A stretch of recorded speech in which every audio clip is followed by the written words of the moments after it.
Guerrilheiro urbano é um homem que luta contra uma ditadura militar com armas, utilizando métodos não convencionais. Um revolucionário político é um patriota ardente. Ele é um lutador pela libertação do seu país, um amigo de sua gente e da liberdade. Carlos Marighella, Manual do Guerrilheiro Urbano.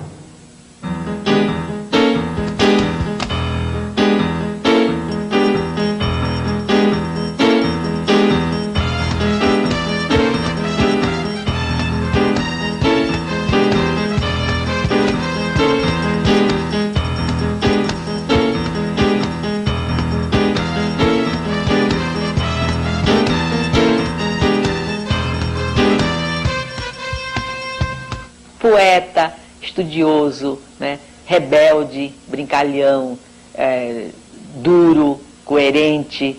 Um homem que ao mesmo tempo, como estudante, é também um poeta, viu? E faz as suas provas escritas e os seus exames em versos. Ele sabia viver a atualidade, sabia viver os companheirismos, sabia viver o partido, sabia viver politicamente, sabia viver também alegremente. Para mim, o Marighella é um modelo de homem. Tem uma história tão engraçada dele, rapaz, o negócio dos óculos. Acho que eu vou contar. Você sabe que na cadeia, ele ficou com a visão afetada porque não tinha luz, né, na cela, e eles ficavam fazendo aquele artesanato lá, né? Então ele ficou com deficiência de visão. Quando ele saiu, ele teve que fazer óculos. E ele odiava os óculos. Não gostava. Mas não tinha jeito, né? Ele estava míope, etc. Então... Só que ele, como ele não gostava, ele vivia tirando os óculos. E aí perdia, quebrava, caía, né? Mas ele tinha uma raiva dos óculos que você não pode imaginar. E um dia ele, passando por uma livraria, ele viu um pocketbook que era de um americano, que eu não me lembro agora o nome, né? Que era sobre o negócio de como deixar de usar óculos, alguma coisa assim. Bom, ele passou a mão no livro e chegou em casa, sentou e não queria nem conversar. Leu tudo. Quando terminou, disse assim: primeira vez que eu concordo com o americano. Teve a eleição em São Paulo para vereador e o mais votado de todos foi o Cacareco, que a população votou para ridicularizar os políticos daquela época, né? Então, ele aí compôs a música do Cacareco, né? Que era assim: o Cacareco, pois é, não tem rival, pois é, dançando samba, pois é, no carnaval. No tempo da legalidade, ele não fez um clube, ele fez uns cartazes para um clube de carnaval, que chamava O Que Eu Quero É Rosetar. Ele propôs que o pessoal do Comitê Central saísse no carnaval. Olha que coisa! E o pessoal achou que aquilo era um horror. Então, disse: tudo bem, ninguém cair, eu vou. Rebelde. Falava que ele era rebelde, por causa da escola, né? Os colegas iam à aula e ele ficava do lado de fora, conversando. Às vezes eles faziam uma anarquiazinha, cortava o cabelo, botava só cortava tudo, deixava uma rodinha só de cabelo na cabeça. Cortou o sapato uma vez, fez sandália, para ir para a escola, porque não podia entrar de sandália, né? E ele fez isso, cortou. A minha mãe está reclamando: por que você vai fazer isso com o sapato, fazer sandália? Por que você não pode entrar na escola com sandália, tem que entrar de sapato? Ele falou: mãe, ué, Jesus Cristo andava de sandália, por que eu não posso andar? Eu morro de saudade, até hoje, de vez em quando eu ainda sonho com o Marighella, eu ouço a voz dele, eu vejo aquele gesto ridículo dele, com aquela peruca ridícula, atravessando a rua, correndo assim do carro, e a peruca balançando, os cabelos brancos dele aparecendo embaixo, e ele segurando aqui em cima aquela coisa. Eu falei assim: preto, tira essa porra da cabeça, bicho, tu chama mais atenção com essa merda, essa peruca, do que você, se tivesse sem peruca, com a tua cara de fora. Sinto uma saudade imensa de Marighella. Falava que gostava de música sacudida, quer dizer, com aquele negócio de bossa nova, música assim, romântica, assim, eu não gostava, eu gostava de música sacudida.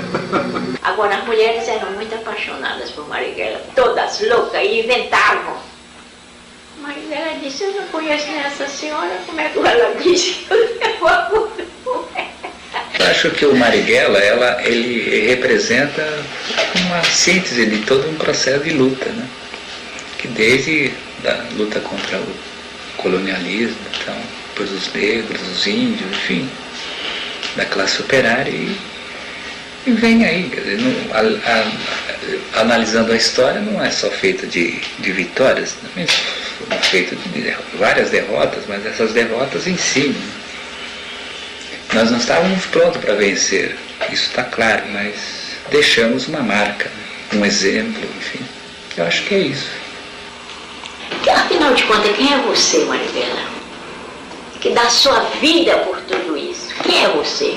Ele dizia, quem sou eu? Um mulato baiano. Quem sou eu? Sou apenas um mulato baiano. Poucas imagens retratam a vida desse baiano que nasceu em Salvador em 5 de dezembro de 1911. Estudou engenharia sem concluir o curso. Fez serviço militar. Forjou-se rebelde na Rua do Desterro, número 9, onde nasceu, na Baixa do Sapateiro, onde viveu. Aderiu ao Partido Comunista em 1932. Ei, Brasil africano, minha avó era negra alçá. Ela foi da África, no navio negreiro. Meu pai foi da Itália, operário imigrante. O Brasil é mestiço, mistura de índio, de negro, de branco.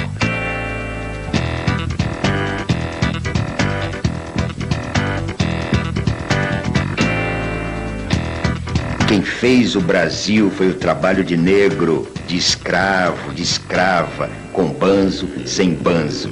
Mas lá na senzala, o filão do Brasil veio de lá, foi da África.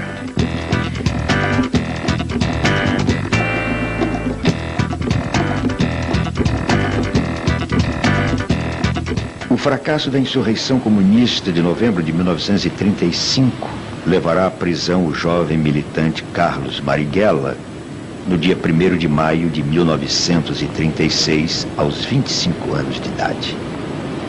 Foi barbaramente torturado durante 23 dias pela polícia do Estado Novo. Meu homem sonhava muito, né? Sonhou que ele estava com os pés todo queimado, né? Aí escreveu para ele, perguntando se ele estava... Ele mandou dizer que não tinha nada de queimadura, não tinha nada disso, não tinha tortura nenhuma. Mas foi torturado muitas vezes, né? Aí a minha mãe, quando ele chegou lá em casa, que ele estava dormindo, a minha mãe ia olhar os pés dele, tinha marcas de queimadura mesmo. Aí minha mãe chorava tanto. Queimaram a planta dos pés dele, enfiaram agulhas debaixo das unhas, coisas terríveis. E ele resistiu a tudo. Ele era tipicamente o homem do partido, da época. O que significa da época? Os homens da resistência francesa, sabe, são os dirigentes políticos comunistas da América Latina que, com a maior facilidade, davam a vida pelo povo. Esse era, não tinha... Era o tipo do homem da época, o quadro político comunista característico da época. É um sedutor de militantes, extremamente querido entre os militantes, né? E entre eles. Eu nunca ouvi falar de militantes que estivessem em choque com Marighella em toda a sua trajetória. Né? Aquela pessoa que aceitava que a gente contestasse. Ele podia até responder a essa contestação. Porque ele dizia, por que nós falamos em crítica e autocrítica e não deixamos as pessoas criticarem? A queda da ditadura de Vargas e o fim do Estado Novo levaram por um curto período o Partido Comunista à legalidade. Marighella será eleito deputado constituinte, onde foi um dos mais ativos parlamentares. Resta a nós a certeza, e ao povo brasileiro também, de que conseguimos sair do regime dos decretos-leis, que conseguimos sair do regime da opressão, conseguimos sair do regime do arbítrio dos ditadores e do arbítrio pessoal da vontade de um só homem. Resta agora que trabalhemos organizadamente, todos nós, o povo todo o proletariado, que os trabalhadores procurem organizar-se sindicalmente, que o Congresso Sindical dos Trabalhadores possa cumprir as suas finalidades e com uma Confederação Geral de Trabalhadores do Brasil possamos fazer com que esta Constituição votada numa Assembleia Constituinte cujos poderes emanaram do povo soberano. Possamos assim fazer com que ela seja cumprida e com que seja decidida intransigentemente por todos aqueles que compreendem que o que nos resta é marchar a passos largos para consolidar a democracia em nossa pátria. Muito obrigado, senhor deputado Carlos Marighella, cuja palavra acaba de ser irradiada para toda a nação brasileira no momento exato em que está sendo assinada a nova Carta Constitucional da República do Brasil. Quando ele saiu e foi eleito deputado federal, ele foi no parlamento um revolucionário. Ele usou o parlamento como trincheira de debate, que era a forma de agir naquele momento. Quando voltamos, encontramos um partido comunista legal, anistia, né? Pré-senador, 16 deputados, câmaras de vereadores com maioria de vereadores comunistas, como em Recife, como em Santos, como no Rio de Janeiro e tudo mais, e uma sede legal do Partido Comunista, né? Coisa muito diferente, né, que vamos encontrar.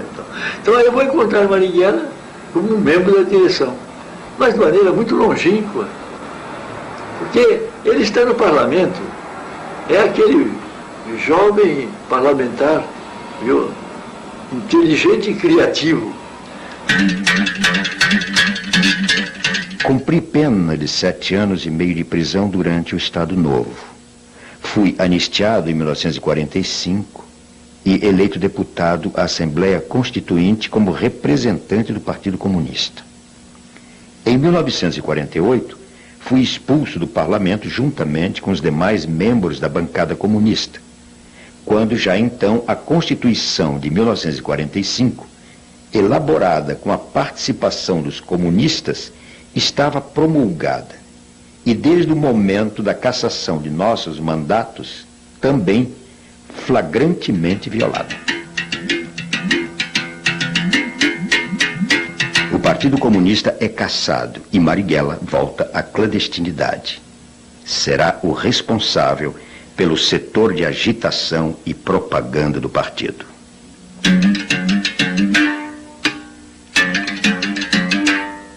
Na clandestinidade, vai viver com a militante comunista e aeromoça Clara Scharf, companheira até o final da vida. Na circunstância da clandestinidade, ele com mandato de prisão e eu também, não podia, né? Então a gente teve que, a gente considerou que aquilo era o casamento legítimo, que era o casamento do amor, né? Então não tinha papel nenhum. Mas quem disse a você que tinha fotografia? Menino, não podia ter fotografia de ninguém. Se a polícia chegasse lá, pegava você e pegava as fotos das pessoas da família. Você não podia ter nada. Levava um pouco de roupa quando podia, né?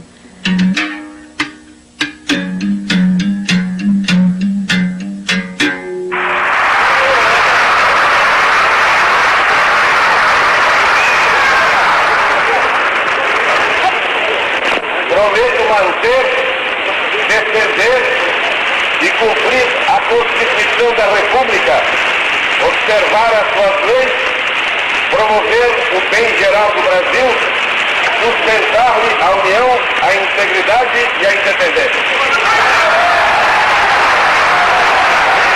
Nós só ficamos legais, pode-se dizer, porque a gente viveu com o nome verdadeiro, exatamente nos meados do governo de Juscelino. Aí é que a gente alugou um apartamento no Rio, e ele se chamava Carlos Marighella e eu me chamava Clara, né? Porque até então era tudo nome trocado. Durante os anos de semi-legalidade, o direito de participar de uma festa em família ou frequentar os amigos dão gosto à liberdade.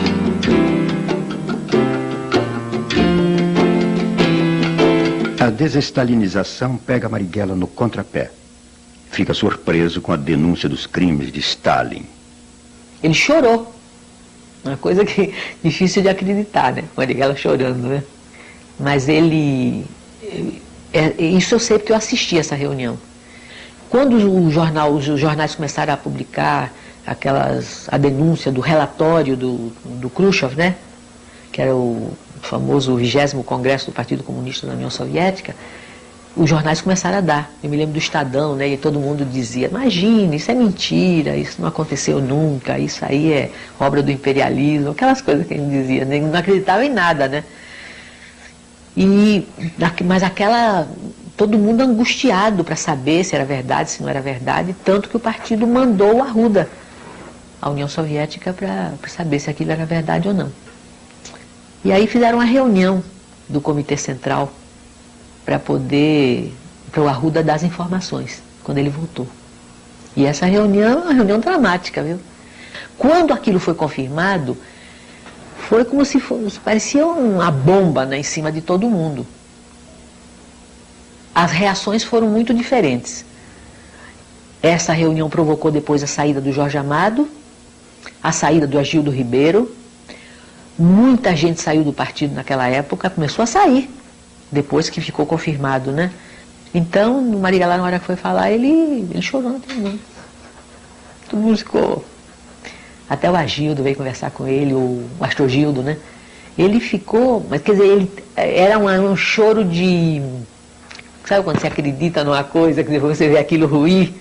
Ele não podia imaginar que o socialismo fosse capaz de fazer aquilo.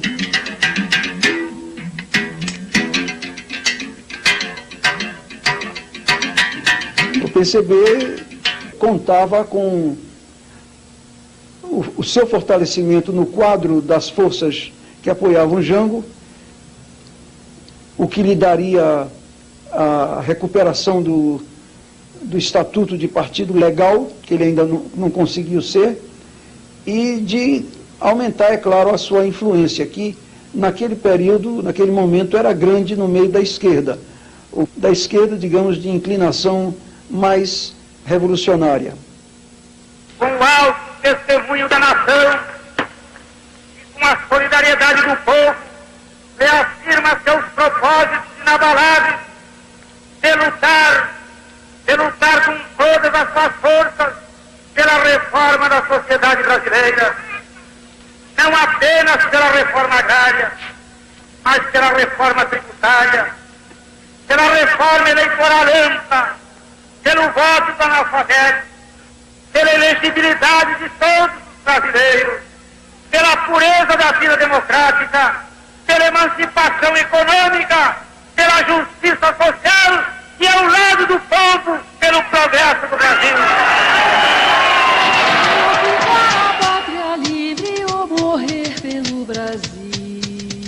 O golpe de 64 instalou-se no poder com a marca da maldade.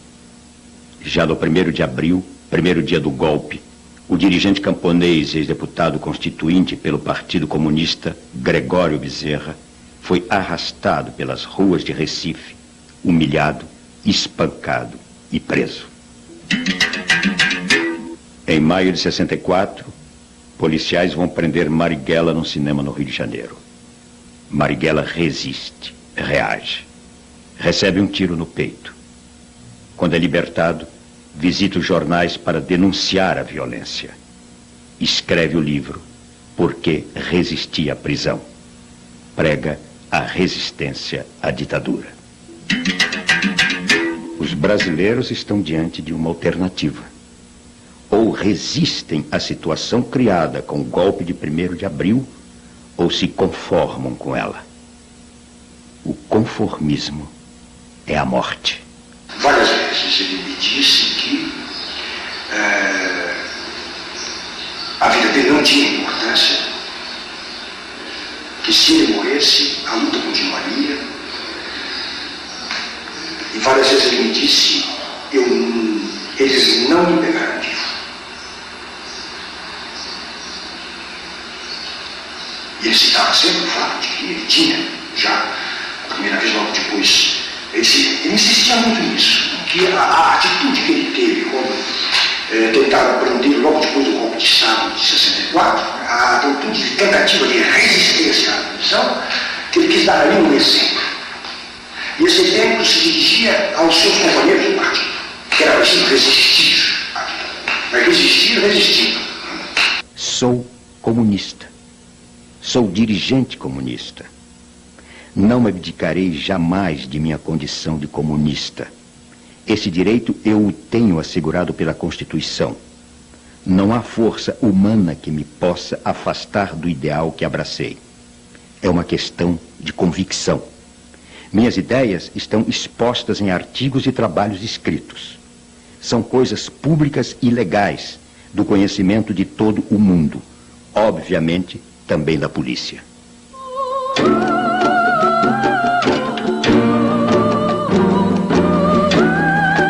Os anos 50 e 60 marcarão as lutas de independência dos países da Ásia, África e América Latina. A independência da Argélia e a Revolução Cubana impressionarão especialmente Marighella, que caminhará em direção à luta armada como alternativa para conquistar o poder.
Eu fui o primeiro dominicano a ir para a Universidade de São Paulo para fazer filosofia, que fez com que eu estivesse imediatamente em contato com o meio estudantil, na Maria Antônia, o meio estudantil revolucionário. Que é uma época, inclusive, que o movimento operário foi fortemente reprimido em 64, e suas lideranças já eram muito conhecidas, enfim, a desestruturação do movimento operário foi muito forte. E o movimento estudantil ele se renova mais rapidamente, ele se aglutina mais rápido. Então a presença dos estudantes na década, principalmente para a segunda metade da década de 60, foi muito forte. Né? Isso não acontecia só no Brasil, mas toda a América Latina, a tal ponto que em 1968, na cidade de Medellín, na Colômbia, os bispos de toda a América, eles se encontram e vão decidir uma série de questões para a América Latina. E há um determinado trecho em que se diz que a violência ela pode ser uma saída depois de esgotadas todas as outras possibilidades.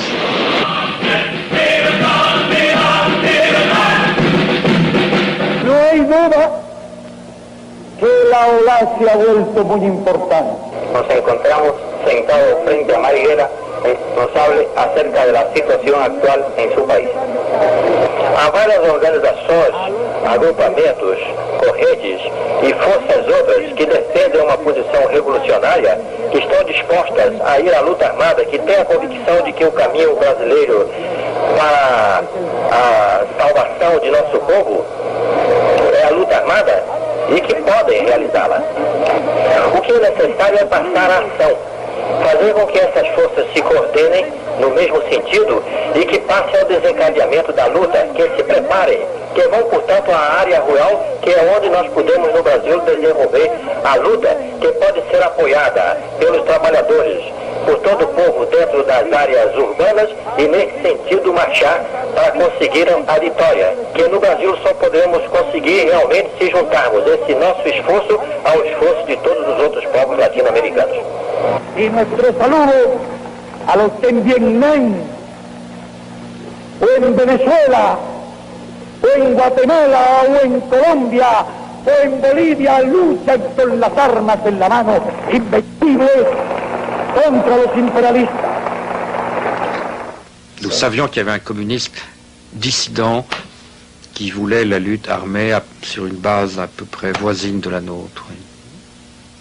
Le Che m'avait demandé d'aller voir Marighella à San Paolo, parce qu'on avait entendu parler de cet homme intéressant, voilà, qu'on ne connaissait pas, mais avec qui il fallait prendre contact. Et comme j'étais déjà allé au Brésil, voilà, j'avais quelques contacts pour le voir, mais enfin j'étais fait prisonnier, ça n'a pas pu se faire. Volta de Cuba e da Conferência da URSS e o Comitê Central se transforma no tribunal contra ele. Os elementos mais próximos dele, somos muito poucos, né? Os 6 a 7, né? Defendemos Marighella de maneira muito ardente, né? Mas ele é afastado do Comitê Central, né? Sem ser afastado do partido. Né? E nesse momento ele já prepara a luta armada numa organização independente. Inicialmente ele colocou a Clara na minha casa, na nossa casa, né? A Clara. E depois, posteriormente, eu aluguei um apartamento na Martim Francisco, onde também ele ficava sozinho, né? E às vezes eu ia pegá-lo e eu levava até a minha casa, que era na São Vicente de Paula, onde eu morava com minha mulher, minha filha, o outro apartamento era só um aparelho, né? Às vezes eu levava minha mulher, minha irmã, coisa assim, para o porteiro de noite pensar que era apartamento de viração, porque senão ficava um homem entra e sai sozinho, fica um negócio meio apartamento pequeno, sabe? Era quarto, sala, né? A não ser, ele usava uma peruca simplesmente horrível, né? Ele pegou uma peruca de mulher, cortou, né? Quer dizer, de noite não dava para ver, mas de dia realmente era Foi a sua irmã que cortou. Apesar de que ele andava mais, era de noite mesmo, né? Só fazia os pontos andando, né? Exatamente para não... Porque a pessoa andando cruza, não chama atenção, né? Quando a pessoa fica parada, o outro fica olhando. Conversava de música, sei lá, conversava de poesia. Gostava muito de fazer, né? Ele gostava do Castro Alves, a gente ficava conversando assim. Não fazia grandes discussões políticas, né? A gente vou fazer uma conversa leve, né? Marighella torna-se uma sombra sem imagens. Vai recrutar jovens estudantes e velhos comunistas para organizar a Ação Libertadora Nacional, ALN. Da minha geração que pegou em armas foi fundamentalmente uma luta contra a tirania, contra a ditadura pelas liberdades democráticas. Esse foi o grande fator de unidade do processo. Tanto assim, eu, por exemplo, nunca fui comunista. Claro que nós estudávamos, líamos o Marx, Engels, todos os Guerra, enfim, Ho Chi Minh, tudo que podia ser. Che Guevara foi um grande inspirador, né, da maioria dos companheiros nossos, né? Mas não havia, por exemplo, o nosso grupo não tinha uma formação, não foi uma dissidência do Partido Comunista como foi o Marighella, né? Olha, o grande embate da esquerda na época, as grandes diferenças, né, das organizações, estava exatamente nessa questão estratégica. Alguns acreditavam que o momento era para uma revolução socialista e outros acreditavam que o momento era de libertação nacional, mais nacionalista, com a possibilidade de integração, né, de forças anti-imperialistas, nacionalistas e antiditaduras. E a ILN acreditava nisso, a Marighella acreditava nisso, nós também.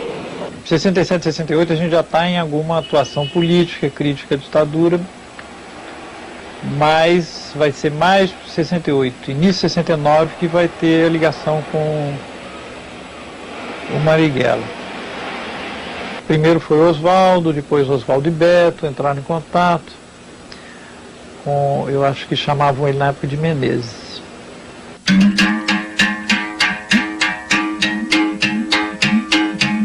Eu entro com um GPA, né, que era um grupo tático armado, em que a gente começava um treinamento da guerrilha urbana e fazendo pequenas ações, e no final, no começo de 69, a gente já estava fazendo assim ações bastante importantes, ações que abalaram até enfim, a situação política, né? Que ações, por exemplo? Bom, então, além de expropriações, a Associação da Rádio Nacional. Fizemos um planejamento de tomar a Rádio Nacional aqui em São Paulo. Na época era como é até hoje, uma das emissoras mais ouvidas, de maior audiência, para a divulgação de um manifesto, e o manifesto foi redigido pelo Carlos Marighella, né? Foi uma ação assim que foi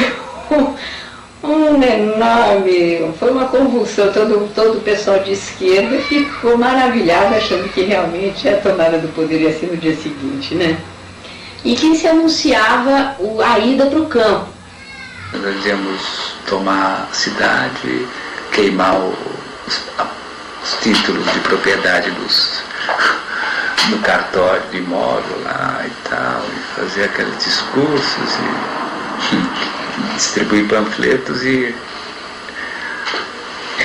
o ano da guerrilha rural anunciado e tal. Eu cheguei a fazer um curso no Parque da Água Branca para aprender a curtir couro, né? A gente fez um curso também parece brincadeira, de criação de coelho, né? De conicultura, mas você juntando uma coisa a outra, juntando o curso de curtir couro com o curso de coelho, ajudaria muito, isso na nossa cabeça, né? A gente imagina a visão romântica de que pelo menos sem sapato nós não ficaríamos, né? A gente teria saberia fazer, então era esse tipo de aprendizado que a gente tinha. Todas as armas que o Lamarca tirou de Quitaúna ficaram comigo. Tem um quarto no porão, na garagem do edifício, guardava as malas dos condôminos, dos proprietários, que é o edifício de classe média alta, né? E nesse mesmo quarto estavam todas as dinamites. Nós chamávamos farinha de rosca, porque parecia, dá a impressão. Aliás, depois que eu saí, muito tempo depois, quem foi buscar essa dinamite, nós tivemos de lá, aí levamos uma chácara, foi a Guilmar. Deixa eu te entregar. A Guilmar e Câmara Ferreira, Toledo. Minha primeira ação foi expropriar essa farinha de rosca aí. Foi a ação da Rochester, Sabaúna, que era uma pedreira que tinha autorização de usar dinamite, mas eles extrapolavam dessa permissão e fabricavam dinamite lá. E um belo dia a gente teve essa informação, um belo dia nós fomos lá com um mandado de prisão, de busca e apreensão, né, assinado por um juiz chamado Carlos Marighella.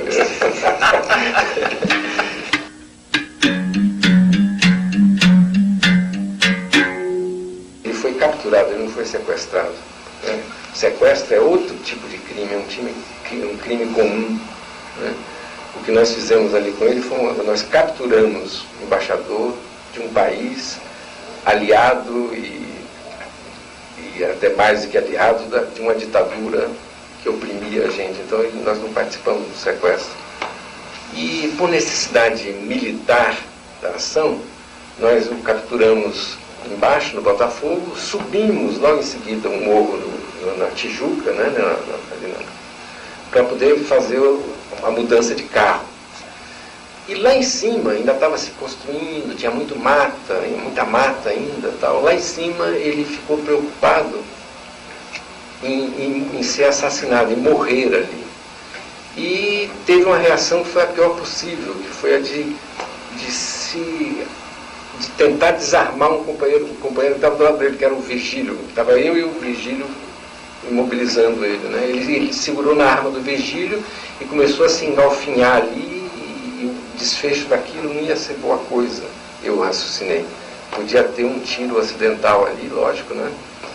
Que é frequente nesse tipo de situação. Então eu tive que dar uma coronhada nele para que ele caísse na real, pusesse o pé no chão. Né?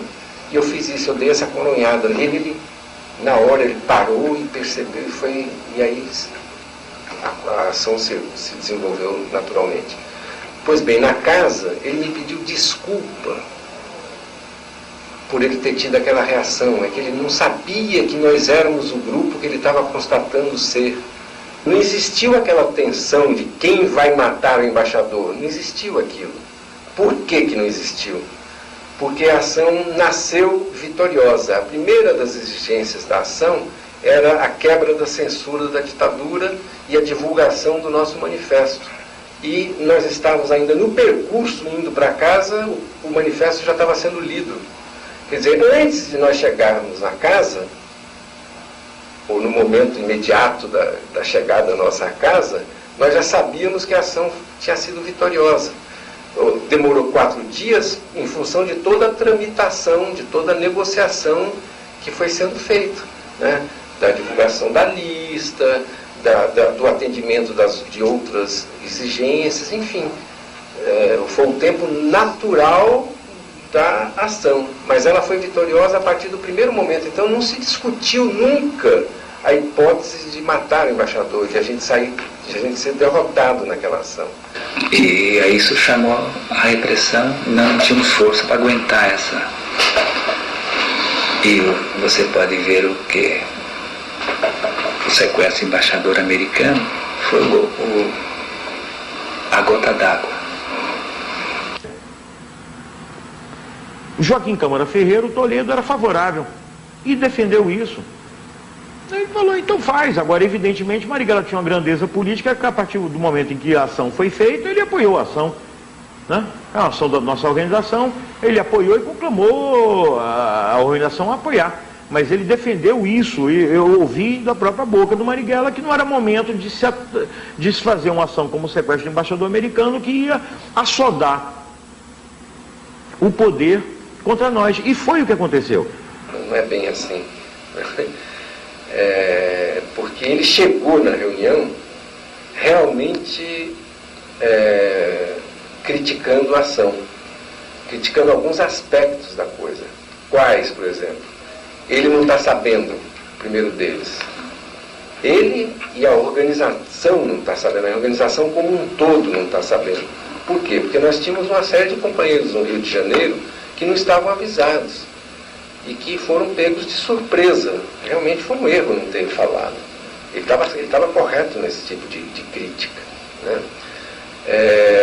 Então a crítica dele era parcial. E outra, a importância da ação, e ele também como comandante não está sabendo.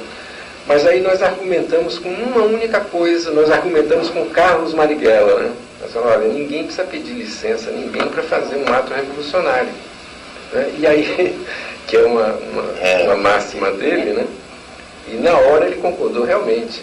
Ele fez uma série de críticas, né, ao processo e uma visão que tinha que tirar a organização da cidade, né? Tinha que ir para aquilo que era a proposta, que eram os focos insurrecionais, né, no campo, e ao mesmo tempo voltar a organização para a luta operária, para a luta estudantil, né? Ele até reestruturou, né?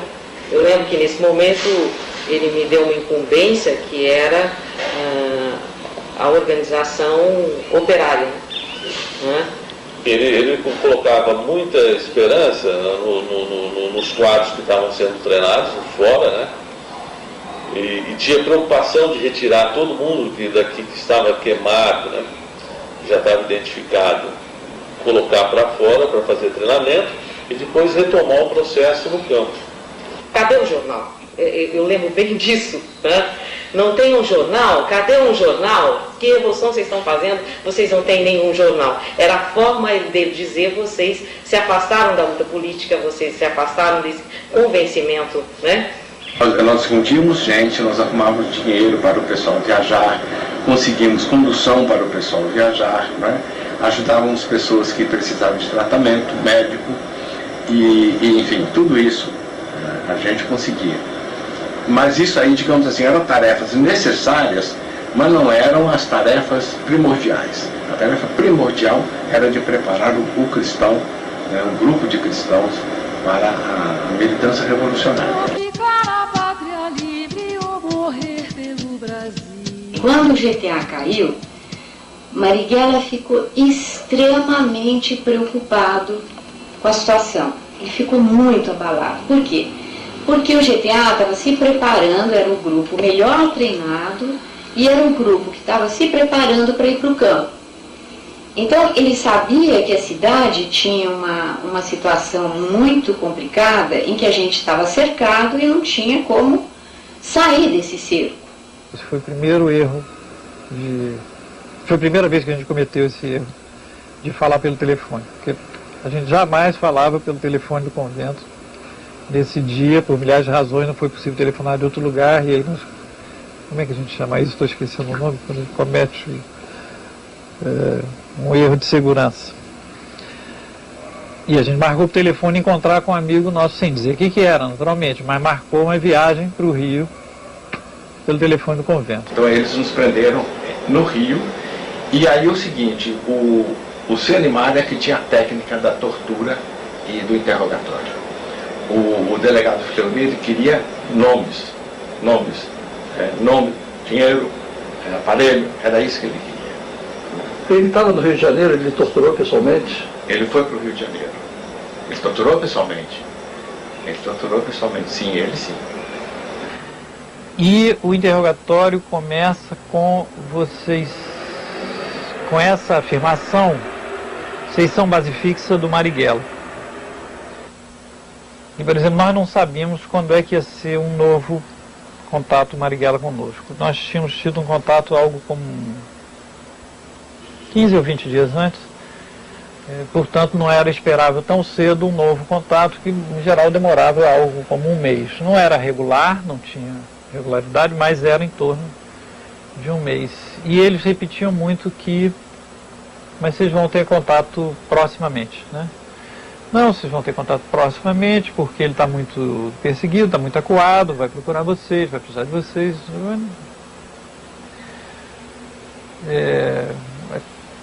Aquilo parecia totalmente estranho, porque não era essa a nossa impressão. Como é que eles sabem disso? Mas isso, na hora, eu tenho a impressão que parecia, na hora, como fazendo parte do interrogatório normal. Nessa última reunião, o Otávio Ângelo trouxe uma granada e estava tentando mostrar que era uma coisa que a LN tentava fabricar, uma fabricação rudimentar, caseira, eram armas, né? E uma granada. E aí ele tirou o pino e o Marighella disse: não, pelo amor de Deus, não faça isso agora, que eu tenho que morrer com a minha perna, né? Muito preocupado, extremamente preocupado. Ele falava nas quedas, ele falou, comentou com o Otávio Ângelo, a gente soube, parece que houve queda dos freios dominicanos no Rio de Janeiro, e, enfim, e a gente não tem, não se tem o conhecimento do que a repressão tem nas mãos, que tipo de dados eles têm, né, para a gente poder se armar e se defender. Eu tenho convicção que ele sabia que não quis sair. Eu não estou dizendo que ele foi para o ponto certo que de cair. Não, ele foi para o ponto acreditando, para aquele ponto que os dominicanos que aqueles dominicanos não tinham caído. E contrariando as normas, assim, pois ele nunca tinha me pedido isso, ele pediu que eu ligasse para os dominicanos, né, marcando na tipografia, no encontro na tipografia, né? E aí quando foi à tarde eu liguei, marcando o encontro, foi um encontro, né? E você não sentiu nada de normal, né? Pois é, ele perguntou para mim, ele insistiu nisso, ele falou, você pergunta se está tudo bem, né? Eu telefonei, reconheci a voz do Frei Fernando, né? Aí eu ainda perguntei, está tudo bem? Ele falou, está tudo bem. Então... Eu não fui o herói, eu não fui o santo, eu não fui o mártir, eu falei, eu não aguentei na tortura, falei, como a maioria das pessoas falam, né? Agora, o que para mim pessoalmente é convicção, é de que não fui eu que fui o primeiro a falar. Para mim, eu não fui o primeiro a falar. Eu acho muita coisa já apareceu, não é? de pessoas que fizeram esse elo de ligação, mas eu acho que ainda falta elementos. Quer dizer, às 8 horas, então, ele teria o ponto com os fregues. Eu cheguei um pouco antes, cheguei 8h20, aí até fui tomar um chopp, né? Estava uma noite quente, né, novembro, tomar um chopp, aí é que eu vi uma movimentação na Alameda Casa Branca, sabe? Uma movimentação bastante esquisita. Aí eu fui subindo a Alameda Casa Branca, e aí tinha um policial atrás de uma árvore, né? Até eu falei, o que está acontecendo aqui? Ele falou, não, pode voltar, isso aqui é terrorista que está tendo um tiroteio com terroristas que estão escondidos num prédio em construção. Aí tinha uma senhora que estava no portão e falou com um ar bastante compungido, sabe? Falou, mataram o Marighella.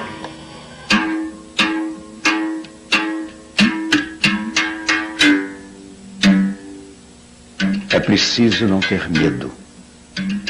É preciso ter a coragem de dizer. Há os que têm vocação para escravo, mas há os escravos que se revoltam contra a escravidão. Não ficar de joelhos, que não é racional renunciar a ser livre. Mesmo os escravos, por vocação, devem ser obrigados a ser livres quando as algemas forem quebradas. É preciso não ter medo. É preciso ter a coragem de dizer. O homem deve ser livre. O amor, que não se detém ante nenhum obstáculo e pode mesmo existir até quando não se é livre. E, no entanto, ele é em si mesmo a expressão mais elevada do que houver de mais livre em todas as gamas do humano sentimento. É preciso não ter medo. É preciso ter a coragem de dizer.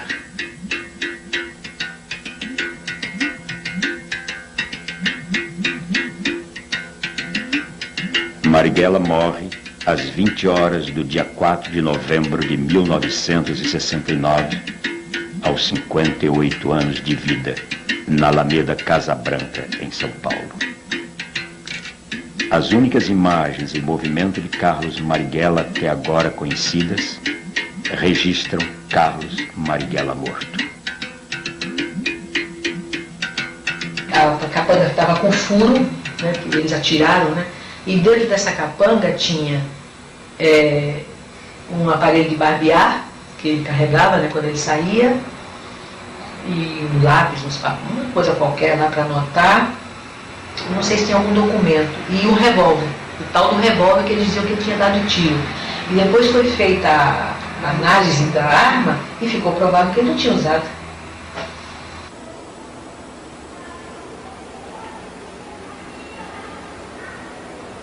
Algo como um poço sem fundo, né? A minha sensação, né? Assim, falando emocionalmente, era que eles terem pego Marighella, por exemplo, quando eu fui preso, eu pensava assim, passam mil coisas pela cabeça, né? Mas passa pela cabeça, mas felizmente eles me prenderam, mas não vão chegar a Marighella, porque não depende de nós não sabemos nada. Bom, então, quando o encontro é marcado, né, e que a gente é levado para lá, eu já estava tenso, obviamente, por mil razões, mas tenso com a possibilidade dele vir mesmo. Então, quando acontece isso, foi assim um desastre, né? Só vivendo no clima da época para a gente... a última coisa que podia acontecer era atingir o Marighella, né? E atingir, né? Através de nós, né? Que a gente serviu de isca mesmo.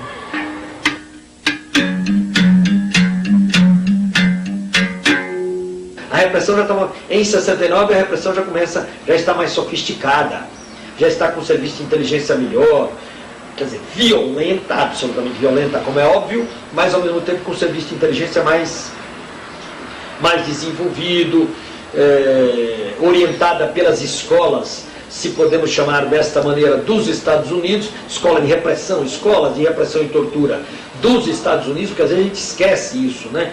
Que a tortura, nem é um fenômeno brasileiro. A tortura vem a orientação e o serviço de inteligência dos Estados Unidos, da Inglaterra, da Alemanha e de Israel. Special Forces soldiers take their jungle training in the Everglades of Florida and in the Panama Canal Zone. One of the subjects... Os Estados Unidos ensinarão no Panamá sabotagem, atentados e tortura a militares e policiais do continente que farão parte dos grupos de terroristas de Estado que matarão políticos, torturarão militantes e sabotarão a democracia.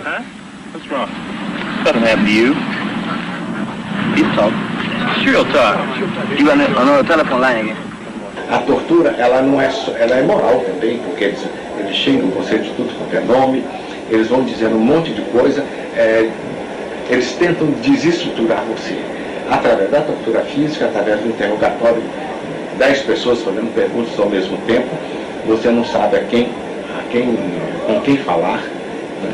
E ao mesmo tempo você está levando socos, pontapés, etc. E o choque, principalmente o choque.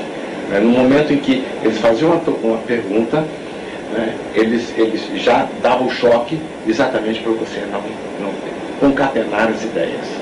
Ninguém pode imaginar o que é a humilhação de ser torturado. Não dá para imaginar o que é a humilhação de um outro ser humano te olhando e te fazendo mal, te dando um choque no peito cheio de leite. O que leva um cara a fazer isso? Né? O que leva? Até hoje eu não consigo entender, mas eu não quero conversar com os meus torturadores, eu não quero perguntar, eu não quero saber da vida deles, não é? Militantes políticos presos com vida são devolvidos às suas famílias mortos em caixões lacrados. As imagens revelam as razões e a forma de ação do Estado repressivo. Revelam quem de fato praticou o terror.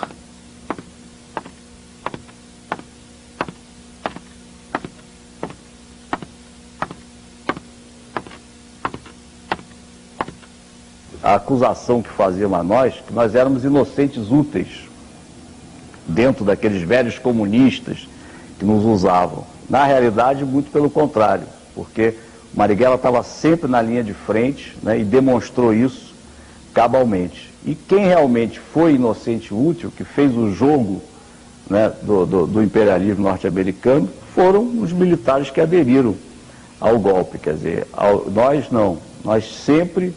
O próprio Marighella, quer dizer, que era um comunista, foi um constituinte comunista, ele tinha uma visão de Brasil, de brasilidade incrível. A violência está aí, é o mar em que a gente nada. Não, hoje, o que falta hoje, eu sinto, é uma proposta política. Porque quem inicia a violência são os ditadores, né? São eles que tomam o poder, usurpam o poder de forma violenta, né? Então a resistência de um povo por liberdade é sempre legítima, né? Tem gente que eu já ouvi dizendo, não, aquilo ali, na verdade, essa geração era autodestrutiva, estava se metendo naquilo como uma forma de autodestruição. Mentira. Se tem uma geração nesse país que não foi autodestrutiva, foi a nossa, que tentou construir alguma coisa. Se você tivesse que refazer tudo, você faria de novo? De novo, Nesse ponto eu não sou... Posso ser um patriota equivocado, mas não sou um arrependido. Vou morrer assim. Se estivesse vivo, Marighella estaria completando 90 anos. Junto ao povo, lutando por pão, terra, trabalho, saúde, educação, cultura. Lutaria por liberdade e alegria para todos. Carlos Marighella, o guerrilheiro da vida.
Depois que o pessoal do Comitê Central saísse no carnaval, olha que coisa! E o pessoal achou que aquilo era um horror. Então, disse, tudo bem, ninguém cair, eu vou. Rebelde. Falava que ele era rebelde, por causa da escola, né? Os colegas iam à aula e ele ficava do lado de fora, conversando. Às vezes eles faziam uma anarquiazinha, cortava o cabelo, botava só uma... Cortava tudo, deixava uma rodinha só de cabelo na cabeça. Cortou o sapato uma vez, fez sandália. Para ir para a escola, porque não podia entrar de sandália, né? E ele fez isso, cortou, a minha mãe reclamou, por que você vai fazer isso com o sapato, fazer sandália e tal? Por que você não pode entrar na escola com sandália, tem que entrar de sapato? Ele falou, mãe, ué, Jesus Cristo andava de sandália, por que eu não posso andar? Eu morro de saudade, até hoje, de vez em quando eu ainda sonho com Marighella, eu ouço a voz dele, eu vejo aquele gesto ridículo dele com aquela peruca ridícula, atravessando a rua, correndo assim do carro e a peruca balançando, os cabelos brancos dele aparecendo embaixo e ele segurando aqui em cima aquela coisa. Eu falei assim, Preto, tira essa porra da cabeça, bicho, tu chama mais atenção com essa merda, essa peruca, do que você, se você tivesse sem peruca com a tua cara de fora. Assim, com uma saudade imensa de Marighella. Falava que gostava de música sacudida. Quer dizer, com aquele negócio de bossa nova, música assim, romântica, assim, não gostava. Eu gostava de música sacudida. Agora, as mulheres eram muito apaixonadas por Marighella, todas loucas, e inventavam. Marighella disse, eu não conheço essa senhora, como é que ela disse? Eu acho que o Marighella, ele representa uma síntese de todo um processo de luta, né? Que desde a luta contra o colonialismo, então, depois os negros, os índios, enfim, da classe operária e vem aí, quer dizer, analisando a história, não é só feita de vitórias, também é feita de várias derrotas, mas essas derrotas ensinam. Nós não estávamos prontos para vencer, isso está claro, mas deixamos uma marca, um exemplo, enfim, eu acho que é isso. Afinal de contas, quem é você, Marighella? Que dá sua vida por tudo isso. Quem é você? Ele dizia, quem sou eu? Um mulato baiano. Quem sou eu? Sou apenas um mulato baiano. Poucas imagens retratam a vida desse baiano que nasceu em Salvador em 5 de dezembro de 1911. Estudou engenharia sem concluir o curso. Fez serviço militar. Forjou-se rebelde na Rua do Desterro, número 9, onde nasceu, na Baixa do Sapateiro, onde viveu. Aderiu ao Partido Comunista em 1932. Ei, Brasil africano! Minha avó era negra alçá. Ela foi da África, no navio negreiro. Meu pai foi da Itália, operário imigrante. O Brasil é mestiço, mistura de índio, de negro, de branco.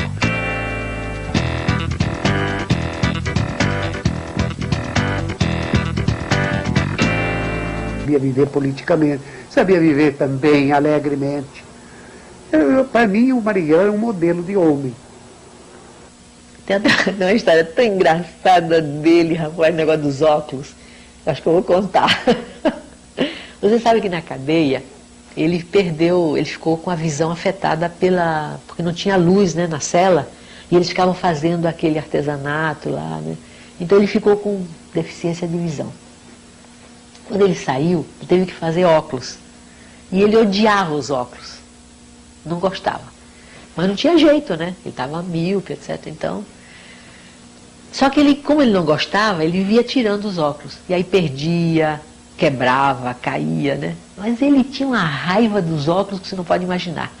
E um dia ele, passando por uma livraria, ele viu um pocketbook que era de um americano, que eu não me lembro agora o nome, né? Que era sobre o negócio de como deixar de usar óculos, alguma coisa assim. Bom, ele passou a mão no livro e chegou em casa, sentou e não queria nem conversar. Leu tudo.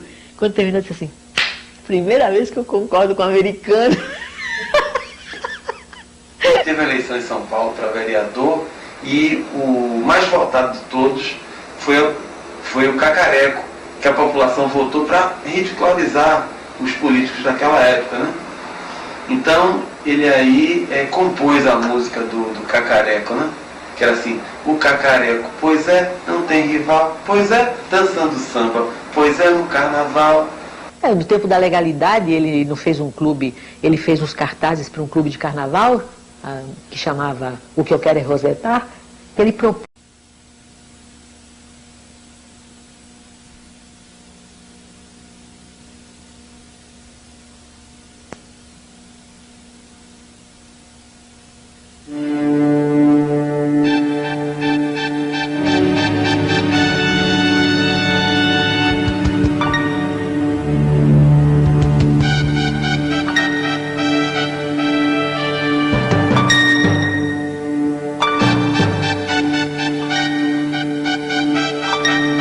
O guerrilheiro urbano é um homem que luta contra uma ditadura militar com armas, utilizando métodos não convencionais. Um revolucionário político é um patriota ardente. Ele é um lutador pela libertação do seu país, um amigo de sua gente e da liberdade. Carlos Marighella, Manual do Guerrilheiro Urbano.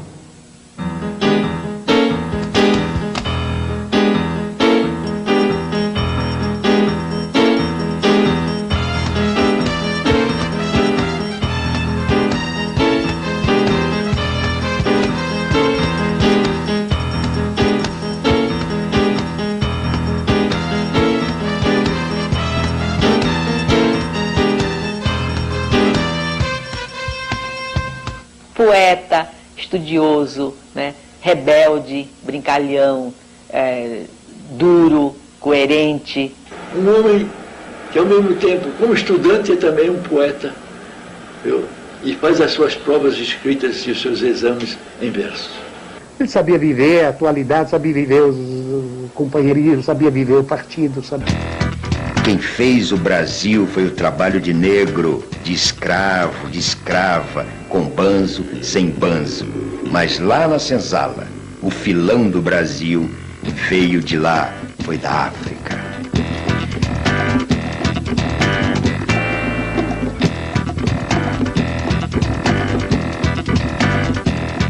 O fracasso da insurreição comunista de novembro de 1935 levará à prisão o jovem militante Carlos Marighella no dia 1º de maio de 1936, aos 25 anos de idade.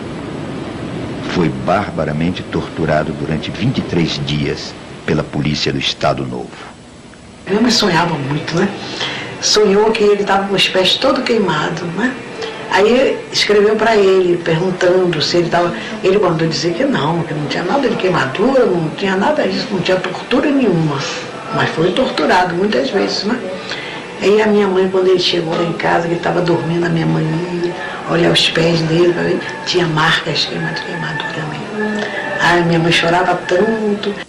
Queimaram a planta dos pés dele, enfiaram agulhas debaixo das unhas, coisas terríveis. E ele resistiu a tudo. Ele era tipicamente o homem do partido. Da época. O que significa da época? Os homens da resistência francesa, sabe, são os dirigentes políticos comunistas da América Latina que, com a maior facilidade, davam a vida pelo povo. Esse era, não tinha... Era o tipo do homem da época, o quadro político comunista,